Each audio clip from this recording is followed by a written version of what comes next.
மோடிக்கு இப்படி ஒரு ஃபீல் இருக்குது, சீமான என்டிஏ பெருசுப்படுத்துறதுக்கு சீமானை சொன்னா என்ன, சீமான் வந்து எடப்பாடியை வந்து பலகீனப்படுத்துவார், நான் வெள்ளாள கவுண்டர்கிட்ட பலகீனப்படுத்ததா ரிப்போர்ட் இருக்குது, ஐபியில் இருந்து நான் வன்னியர்கிட்ட பலகீனப்படுத்ததா ரிப்போர்ட் இருக்குது, சவுத்தில் ஏற்கனவே பலகீனப்படுத்திட்டாரு, இன்னும் நம்மளோட இவரோட மூசால பெரிய அளவில் பலகீனப்படுத்துறதுக்கு வாய்ப்பு இருக்குது. அப்போ எடப்பாடி சிஎம்னு சொன்னால் கிடைக்கிற ஓட்டை விட, கிடைக்கிற சீட்டை விட அதிமுகவுக்கே சீமான சிஎம்மா சொன்னால் 3 மடங்கு அதிக சீட்டு கிடைக்கும்.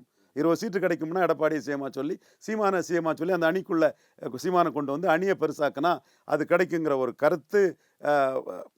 நீங்கள் எடப்பாடி சம்மதிப்பாரா, அவரை பர்சியூட் பண்ணுங்கிறத சிபி ராதாகிருஷ்ணன்கிட்ட மோடி சொன்னதாட்டு என்னோட டெல்லி தகவல்கள் தெரிக்குது. ஏன்னா அது இப்போ அந்த சசிகலா மேட்டர்லாம் நான் ஓங்கி அடிச்சிட்டேன், முடியாதுன்னு அடிச்சிட்டேன்னா மோடி மட்டும்தான் அதில் எனக்கு தெரியும். இது வந்து சீமான் சம்மதிக்கணும், எடப்பாடி சம்மதிக்கணும், so many ifs and buts, but move போயிட்டு இருக்குது. இந்த மூவோட நோக்கம் என்டிஏக்கு சீமான சிஎம் கேண்டேட்டாக சொல்லி அவரை பெரிய தலைவராக முன்னிறுத்தி பண்ணணுன்னு. சீமானுக்கும் 214 தனிச்சு தான் போகிறாரு, தனிச்சுங்கிறதுல உறுதியாக போகிறாரு. அதனால தான் சனியன் கொடுஞ்சனியன்னு எல்லாத்தையும் அடிக்கிறாரு.